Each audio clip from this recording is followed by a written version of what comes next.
జపాన్లో రైళ్లు ఇప్పుడు బయో వేస్టేజ్తో భలే వేగంగా నడుస్తున్నాయి. డీజిల్ ఏదీ అవసరం లేనేలేదు. కేవలం పారేసిన చెత్తతో నడుస్తాయి. పైగా వీటి వేగం కూడా పెరిగింది.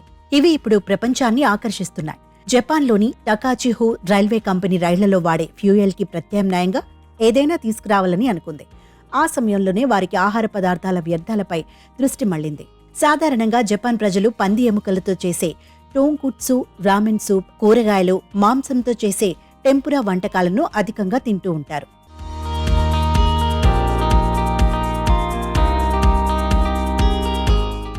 అయితే ఈ ఆహార పదార్థాలు ఎక్కువగా వ్యర్థాలుగా మిగిలిపోతుంటాయి.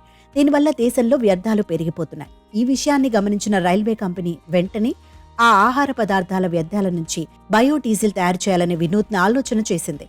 ఈ బాధ్యతను నిషిడా షౌన్ అనే కంపెనీకి అప్పచెప్పింది. ఆ సంస్థ బయో ఇంధనాన్ని తయారు చేసింది. బయోడీజిల్తో కొన్ని రైలు ఇంజన్లు విజయవంతంగా నడపడం సాధ్యమైంది.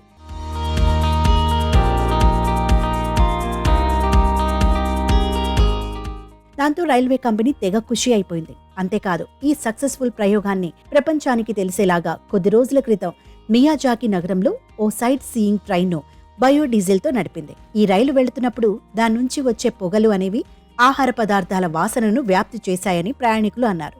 ఈ రైలుకు సంబంధించిన వీడియో ఒకటి నెట్టింట వైరల్ అవుతోంది. మొత్తానికి పంది ఎముకల నుంచి పాలకూర వరకు దేని నుంచైనా శక్తిని పుట్టిస్తోంది ఈ కంపెనీ.